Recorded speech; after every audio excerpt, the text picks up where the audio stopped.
Welcome to Vegan Food and Living's Simply Vegan podcast with me, Holly Johnson, and my co-host, Gabriella Clark. With a new episode live every Tuesday, we discuss the latest vegan news, taste test the newest vegan products, and chat to some of the leading names in veganism.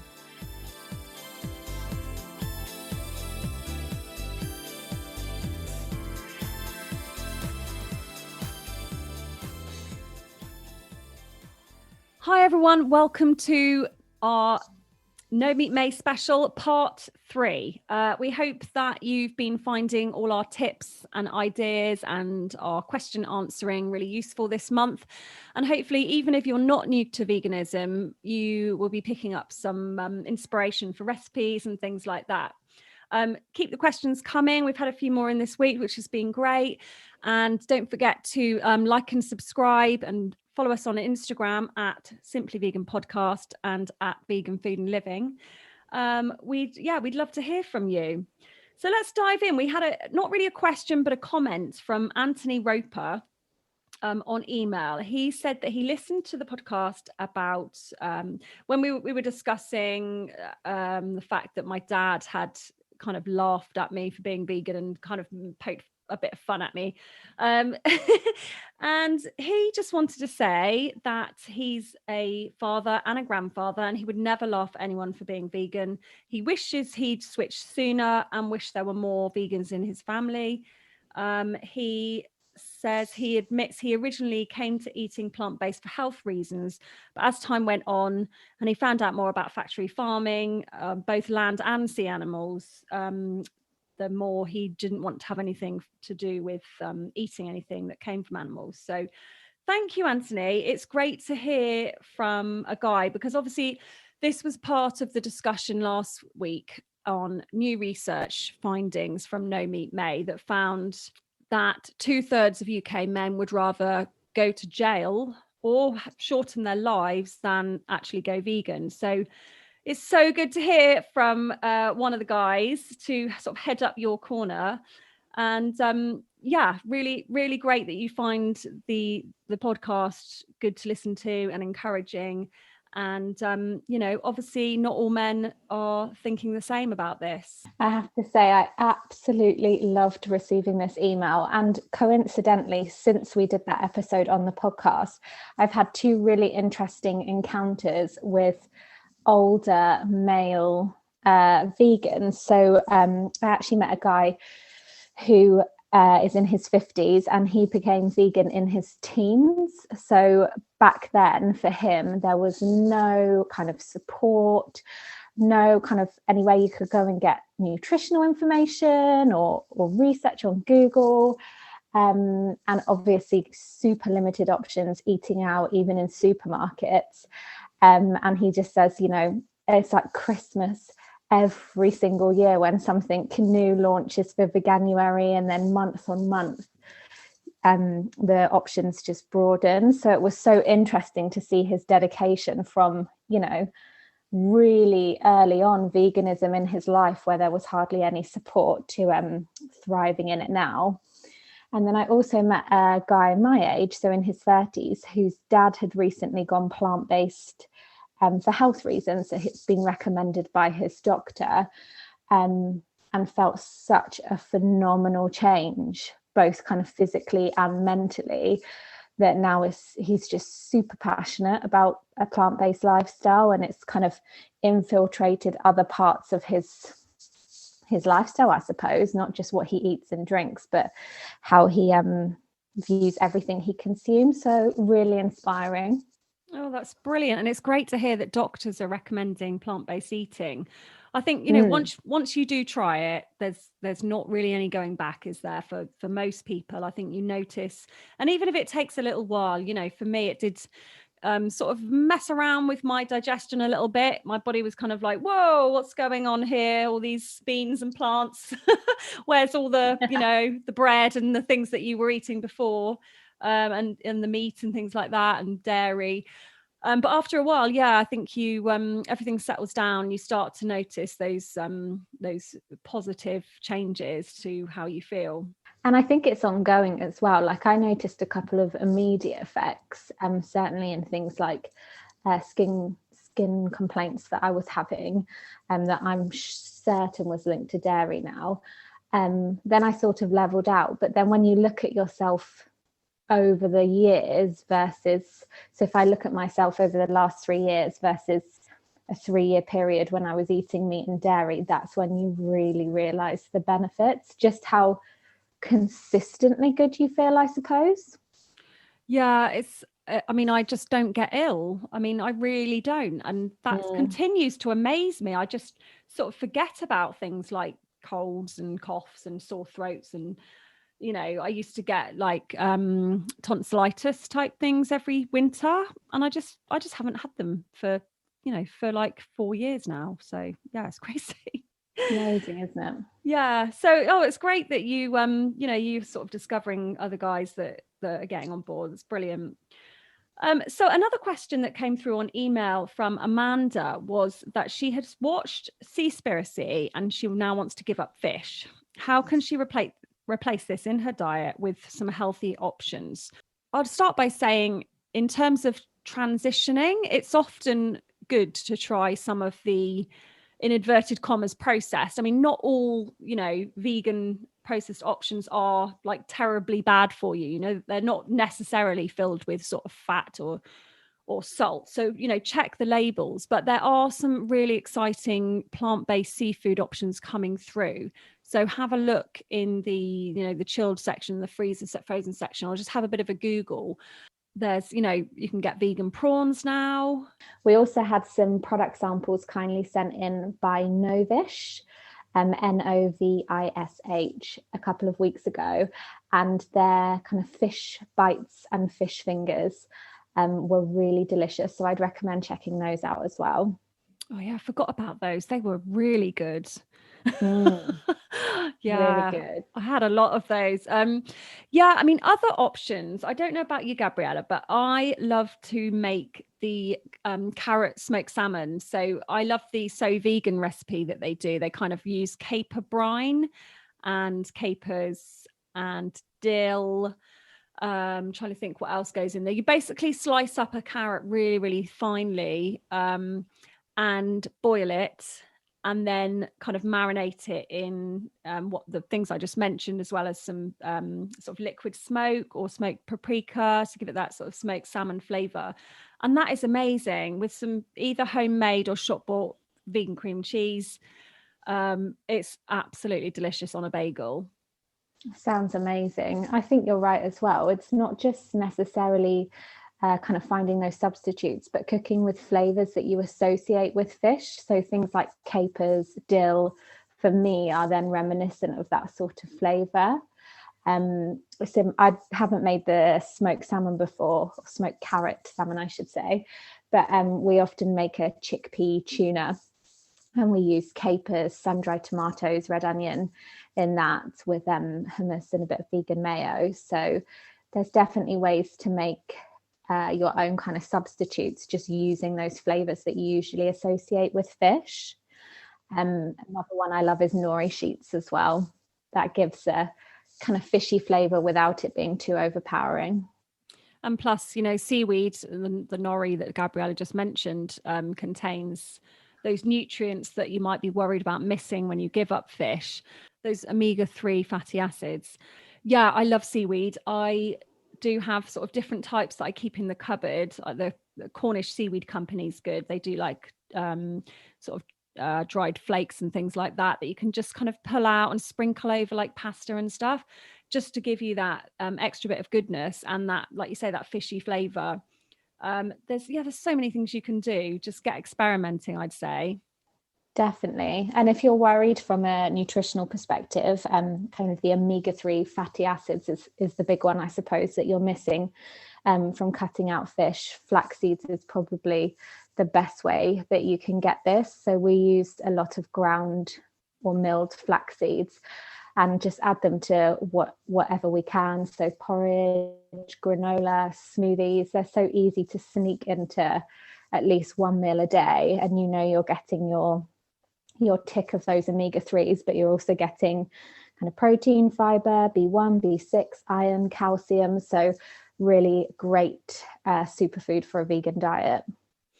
Yeah, I use that a lot. It needs to be ground, doesn't it? Because otherwise your body doesn't absorb it. I think it just kind of goes straight through otherwise. So make sure you either buy the ground flaxseed or grind it up yourself with the old pestle and mortar.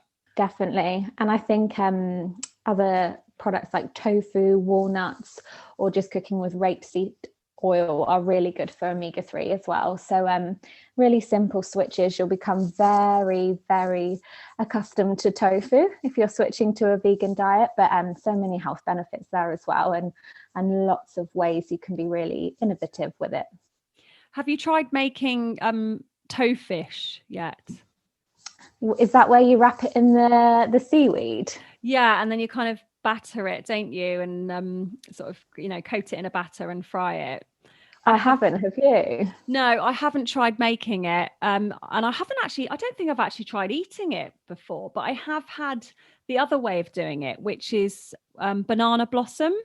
So you can buy this in cans now. It's a bit like the jackfruit kind of craze. Everyone went mad for it. So it's banana blossom, and it's kind of weird looking. It's kind of a little bit stringy. I suppose like the fibers you get in fish. It's white, so obviously lends itself to looking like fish. And then obviously you kind of wrap that in the nori or impart it with seaweed and deep fry it. So I've had that from a nearby fish and chip shop, and that was amazing, really, really good. So that's another option to try. Definitely. I've had the banana blossom fish in inverted commas in a restaurant, but not tried cooking it myself. So one for the list. Yeah, definitely. Okay, next question is again on email this week from Emily. My household is half vegan and half not, which makes meal times very difficult. How do you manage this?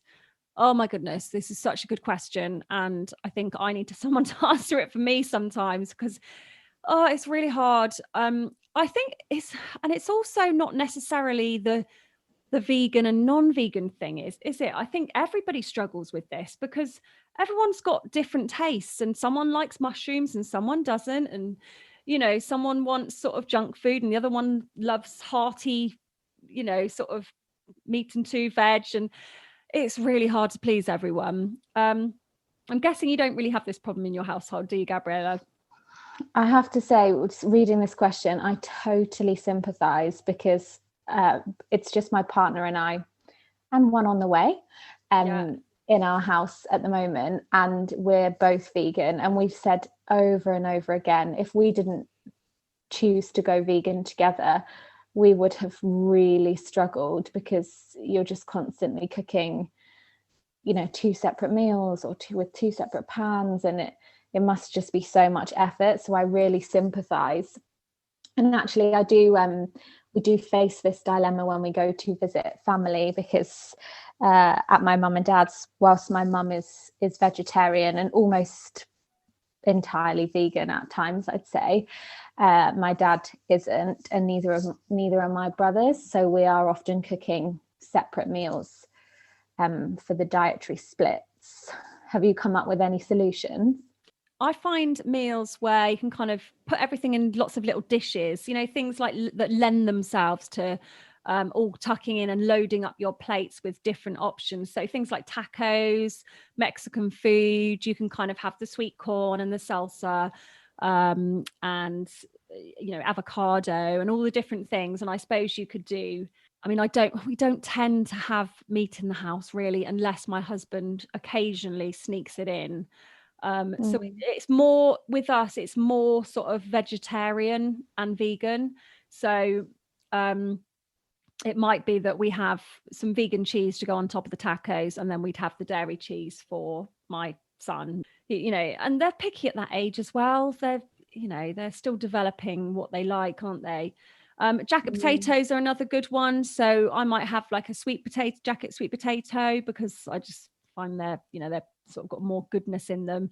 But everyone else might have a normal jacket potato, and then you can load that with, maybe chickpea tuna for the vegans, and real tuna if you like, or, a different topping, perhaps chicken mayo or something like that. I don't know.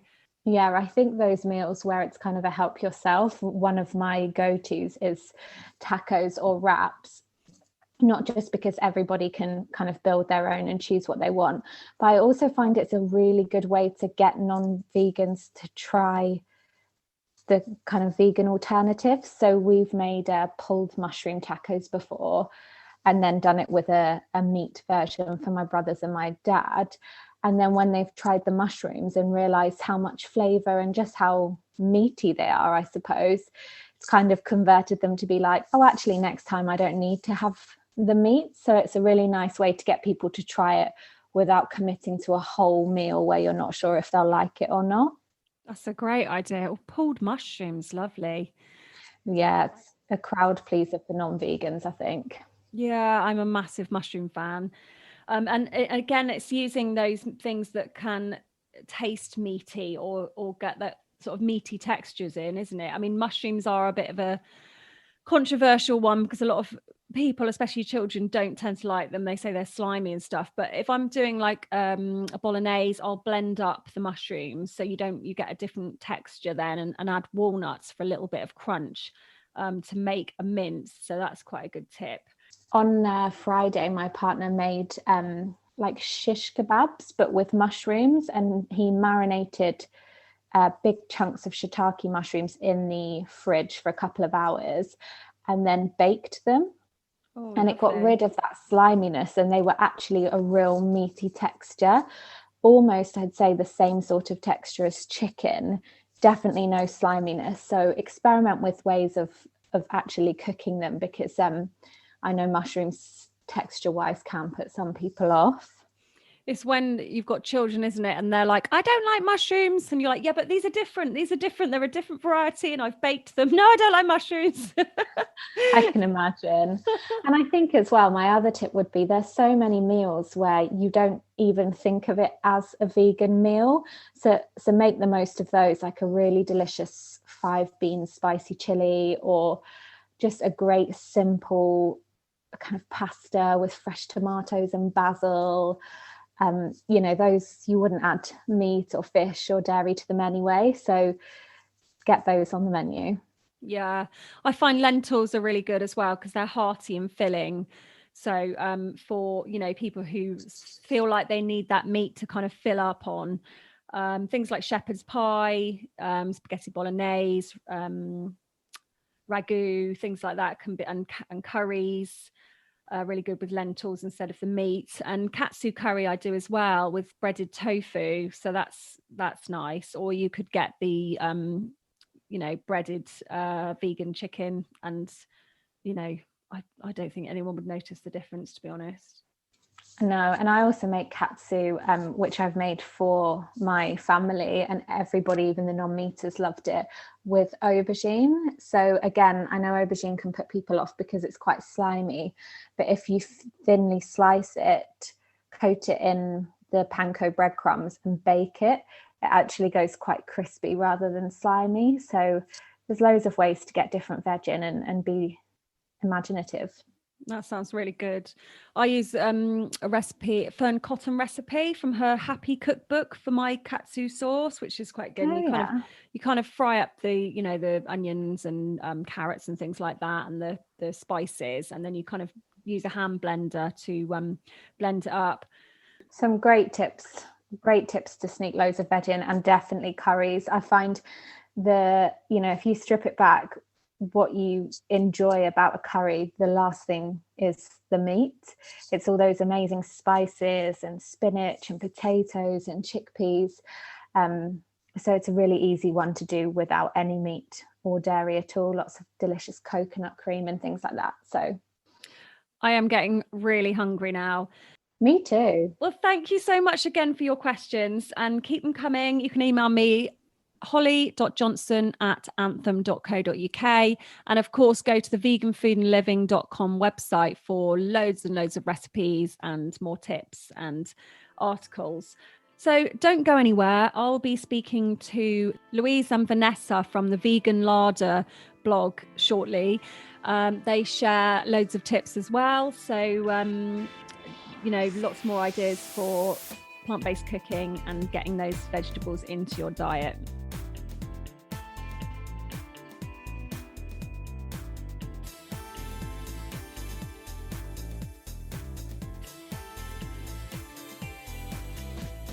Louise and Vanessa are joining me today from the Vegan Larder blog. Hi guys, it's really nice to have you here on the podcast today. Hello, thanks for having us. So how did you both meet and how did you come to set up the Vegan Larder?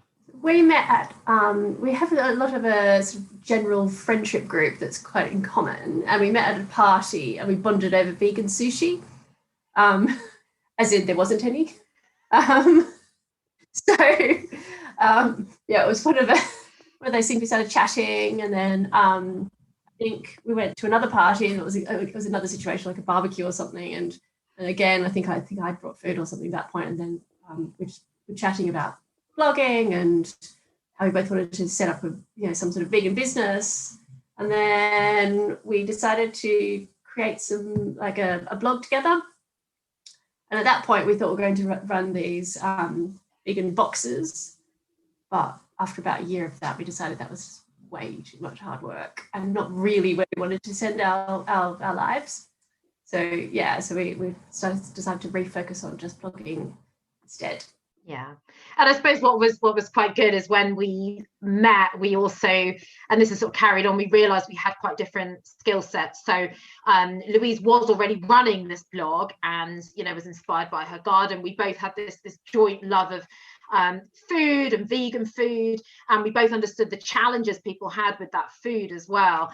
And I was sort of doing some work in like vegan events and things like that. So I had sort of a lot of relationships. Louise already had the blog, but we both loved food, and it just sort of made sense to come together really on that. And it was also when veganism was, I mean, I know some people have been vegan 20 years, and it was definitely harder 20 years ago, but certainly when we met 4 years ago, maybe, it was harder. There was less vegan food at parties, and so it was sort of, you would get that bond a lot more because you'd both be searching for the vegan sushi or something like that.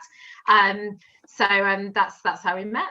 So are you doing this as a full-time job now, or is it still a side hustle? So at the moment, it's a side hustle. But what we want to do is and this is the case when you're doing that difficult transition, is when it gets too much, and we are really, really busy all the time, from managing it like this, we'll sort of have to find that way of transitioning it so that we're not literally busy all the time and have some space for personal life as well, because running two things at the same time, it is tough, but you need to get to that critical point where you can make that transition. So it's really exciting time for us, really, working with more brands. We've grown our blog, really, really, really hugely. Our social following is growing as well, and we just sort of need to manage that transition point as well. Yeah, it's so hard, isn't it? I've tried running blogs before, and it's juggling work life and potentially kids and things like that. It's hard to fit it all in, but you're doing an amazing job. I mean, it's a great website. There's so many recipes on there. What led you both to veganism in the first place? So I became vegetarian when I was about 16. That's a long time ago. That was pretty radical back in the 90s which I'm just from my age. In Australia. I was definitely the only person I knew who was vegetarian. Caused a few eyebrows raised, and I've sort of pooted along with that for a very long time. And then I guess as it became more known globally and more stuff started coming out about like dairy farms and eggs, I just couldn't keep eating that way. So I made the transition probably about 4 years ago. I mean, I've got quite a different story in the sense that it was only probably a couple of years before I met Luke, about 7 years ago. I was a full meat eater, everything eater, still very into health, but my biggest fear, honestly, with engaging with vegetarianism or veganism was, I'm not going to be full.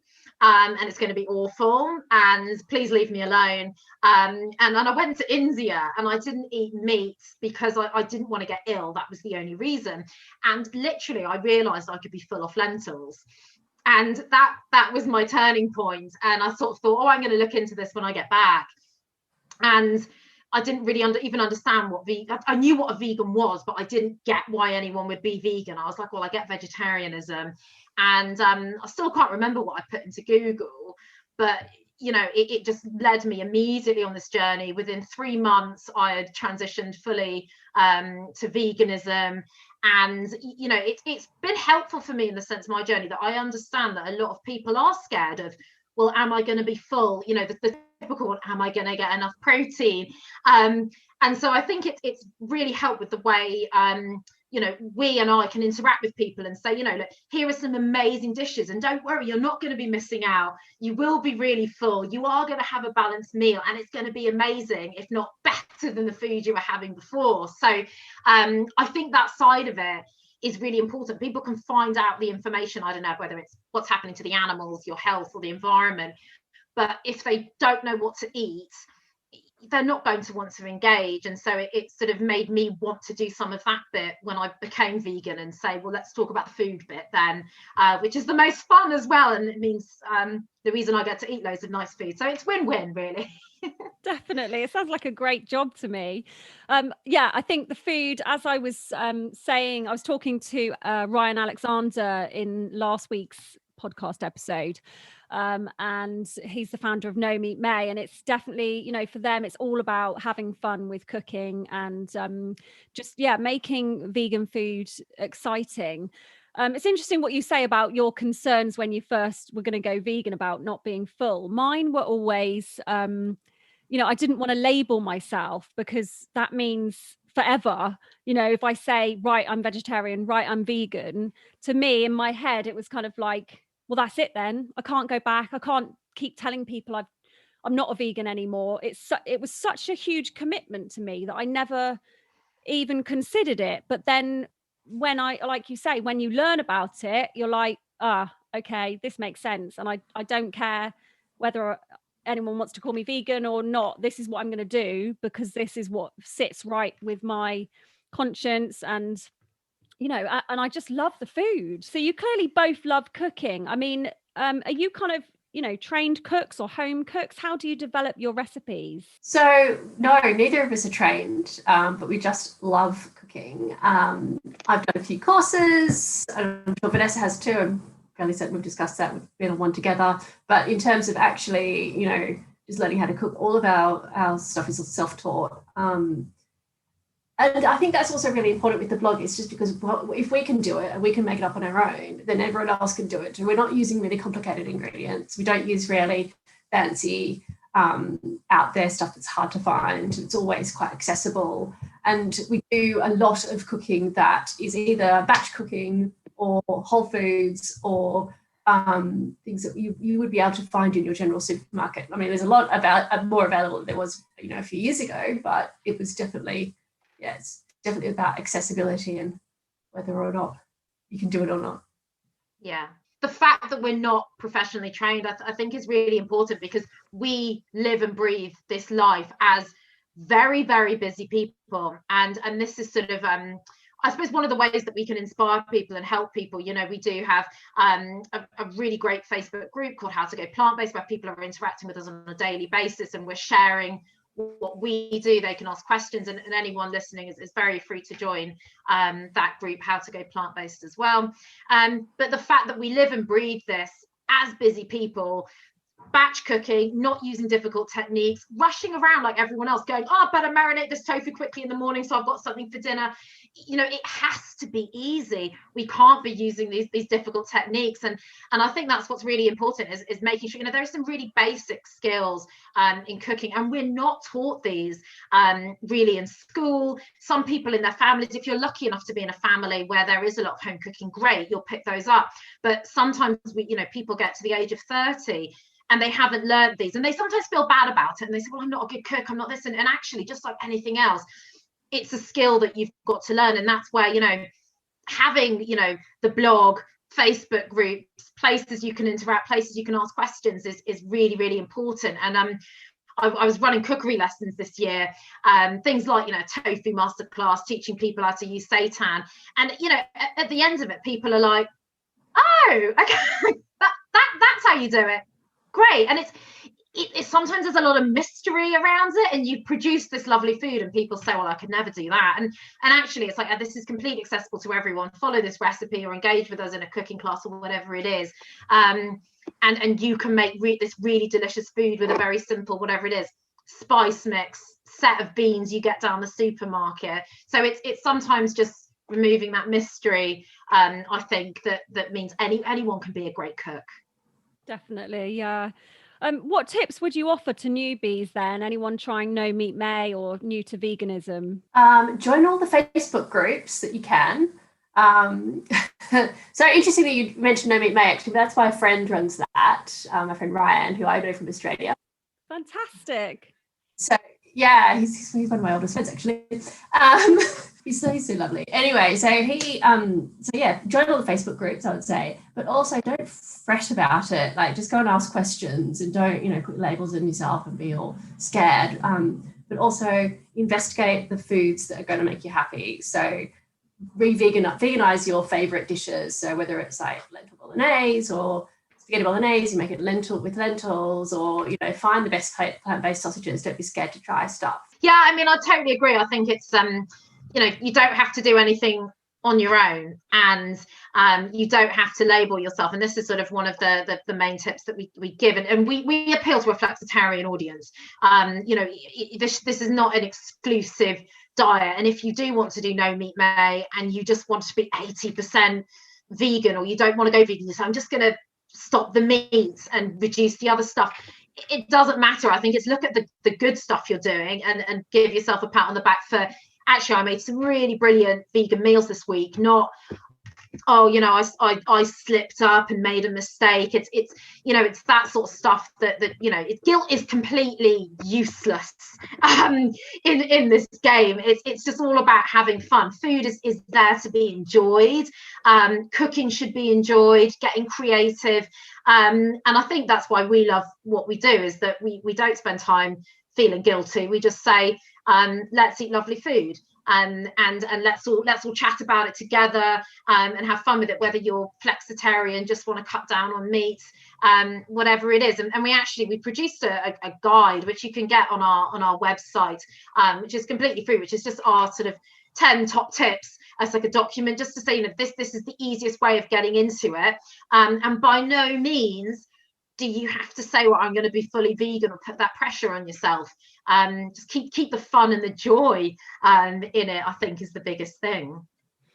Yeah, I think gone are the days where, it was kind of, there was that kind of judgment if you're not doing veganism 100% perfectly, and you do have, the occasional slip up, something with milk powder in it, for example, or egg white or whatever. I think hopefully most vegans have realized that that's not the way to go, and we need to support everyone and celebrate the small wins, no matter how small. So what are a few of your favorite recipes then, and what's most popular on the blog? So by far our best and most viewed recipe on the blog is our jerk chicken, which is actually jerk jackfruit. That outstrips every single one. The other second most popular is we've got a lovely recipe for scones with vegan clotted cream.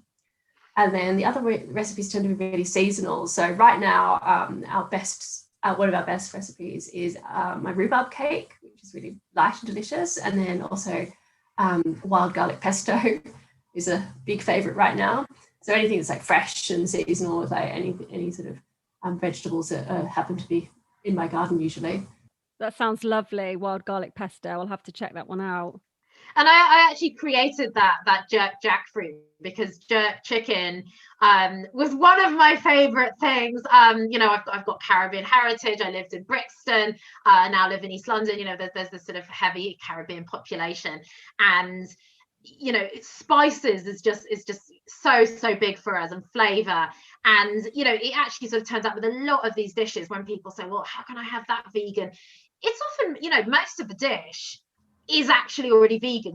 Jerk chicken, okay, the chicken's not vegan, but the spice that you love and the succulence of the chicken, you can recreate that with jackfruit. Jackfruit's really, really magical in that way. And if you get that jerk spice right, you can make jerk cauliflower with it, jerk tofu, you do the rice and peas, the plantain, the dumplings, you've got all these things, and then you sort of go, actually, most of that meal was vegan already. I know how to do the spices, and I think that's why people like it. Is they want things that familiar, right? And that they love the taste as well as exploring other things. And I think that's what we love doing, veganizing things for, nostalgia and with beautiful flavors, is very, very satisfying. And it means that, actually it doesn't, veganism, if you want to go fully vegan, it doesn't have to be that ridiculously big change it might seem in your head.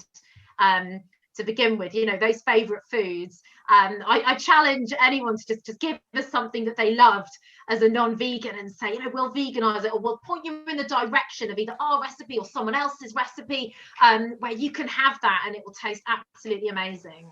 Yeah, we've got this motto, anything you can make, I can make vegan. It's so true. And especially now, I mean, even if you aren't aware of the little tricks, such as, like you say, jackfruit, which could replace like pulled pork or chicken, you can just literally go to the supermarket and buy a chicken replacement. Okay, it might be processed, but we're so lucky to be living in this age that we can really easily just, cut out the meat, can't we? Yeah, and quite a lot of the processed stuff isn't that bad, or some of it's quite processed and some of it's just, it's fairly minimal. And once you learn how to make your own, you just add it as an extra bit of the meal. A lot of people will be eating processed stuff anyway. It's not actually, people get really upset about things being processed, but quite a lot of the time, a lot of people are eating a lot of crap. Yeah. Yeah, I mean, we're all time poor, aren't we? So, none of us are perfect. I mean, what are your feelings about sort of vegan replacement, like vegan cheese and things like that? Yeah, I think it's an interesting question because it comes up a lot, and I think there's lots of factors to this. And I think, sometimes vegans or the vegan community get a bit of a hard time because it's like, oh, there's a processed product, and you kind of want to say to people, well, are you eating whole foods all day every day anyway? And these products are so important for, they're great for transition. We are time poor. Of course, make as much as you can yourself. It's also cheaper, but these products are really, really important to help people, move away from meat. I think it's also just, we need to be more conscious about what we eat, full stop, whether you're vegan or not. Look at the back of the packet. Just be mindful. So it's not saying don't eat it, but if you realize something's very processed and it's got, very high amounts of certain fats or something like that, just be aware and say, okay, fine, like I won't have this every day. And I think the other thing for me is I think there's so much focus on that bit of your meal. So you have a processed burger. My question is, what are you eating with it?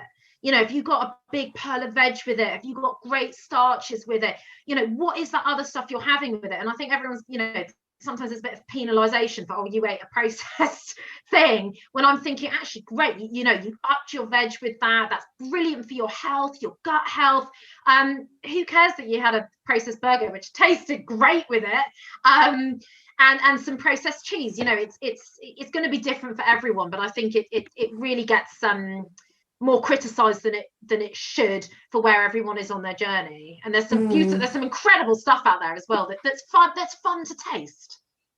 Yeah, you can use it you should use it like a seasoning. So it's an extra and it's an add-on. It's delicious, and it'll help you eat all the other delicious things that you should be putting on your plate as well, like all those delicious, colorful vegetables that we all should be eating more of. Yeah, exactly. I totally agree. I mean, if you do go for dairy replacement, say you were going to make mac and cheese or pizza, what would you use to replace the cheese?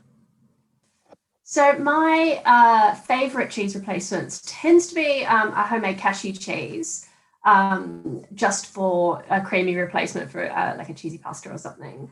If it's for a quick and easy cheese toasty, I'm not afraid to use my favorite follow your heart slices or sort of the applewood stuff. That's pretty good. Just a little bit of extra cheesiness on top of something can make a whole meal so much more exciting and delicious. And then if I want to treat myself, I'm a massive fan of some of the more artisanal cheeses, and that I would make them into a cheese board. So places like I'm Not Okay and Kinda Co. Some of those really sort of beautifully fermented, and they're made from whole foods and nuts and things like that, and then like fermented and delicious rather than, you know, just processed coconut oil. I think there's a place for all of them, you know, just as there's a place for, you know, Dairy Lee's triangles, you know, and something from a fancy French cheese shop. And I think it's the same as what we said before, that, you know, it's also just being mindful of ingredients, you know, make sure you know what you're eating, so you can say, okay, I'll have this in moderation, and it's great to just put a bit on my burger to melt, but I'm not going to sit there eating the whole block. You know, it's just kind of being sensible, and everyone needs to get a bit more used to just being conscious about food, without it being too scary. You know, you don't have to put restrictions on yourself. But yeah, I think there is a place for all of this stuff, and it's amazing what's happened in the market. We taste tested quite a few Artisan vegan cheeses in the run up to Christmas, and yeah, it was amazing actually. This tough job. It is, yeah. I feel very grateful to do this job. They were amazing. We taste tested some from Palace Culture, which is based in London. Oh yeah, we like them. Yeah, really nice stuff. Yeah, there was like a carrot lox one, which was like cream cheese with kind of bits of carrot. Yes. Tastes like smoked salmon. So yeah, that was really good. Okay, so finally, I mean, what plans do you have for the future? More of the same at the moment. We're looking to maybe just up our game a little bit, have a few more recipes each week, do more video, do more just more social and online, work with more brands. Do you create them from home then? How does it work? Yeah, Louise is a really great food photographer, so I think we decided very early on we weren't going to bother teaching me any kind of food photography, because it was just a lost cause. And yeah, Louise has sort of continued. I didn't tell you that. Louise has sort of continued to develop that, and she's a brilliant food photographer, and it's been really, really appealing to brands. It means we can create really beautiful recipes for them. You know, we're both passionate about food. So yeah, sort of more of the same. You know, our blog is sort of getting more and more visitors all the time. You know, we're getting a bigger social following, and we're, you know, having things like a Facebook group means people can interact with us a bit more directly. And we also have started doing a course called How to Go Plant-Based as well, where people can kind of really learn the details of how to have, you know, the most delicious plant-based diets without those hours in the kitchen, and just learn the structure of it, so it's very easy, as well as doing cookery lessons with them. So more of all of that, really. So do watch this space. That's a brilliant idea, the cookery courses and the kind of workshops, because that's what got me into veganism. A local lady was running them, and it just taught me the basics, you know, these weird things like making pesto vegan, you know, using nuts and, you know, nutritional yeast. If you don't know what that is, you haven't heard of it, just give it a Google. It's great for kind of adding a cheesy flavor to things. Yeah, just all those sort of basics. It's just a different way of cooking, isn't it? And once you know these different methods, then away you go. You're kind of flying then, aren't you? Yeah, it's a bit like learning any other cuisine. I mean, I recently bought a book on Chinese cuisine, not vegan, to learn all of the techniques. And suddenly, once you know those techniques, they're really easy. It's just like you pick up the language of that cuisine, and then once you pick up the vegan language, you can then apply it across the board to other things. It's quite exciting. Yeah, it is really exciting, and I hope all our listeners will have been inspired by all your amazing tips today. Thank you. So yeah, go and check out the Vegan Larder blog, and perhaps join the Facebook group as well. I joined last week or the week before, and I found it really helpful. So yeah, thank you so much for joining us, guys. Thank you. It's been great to talk to you.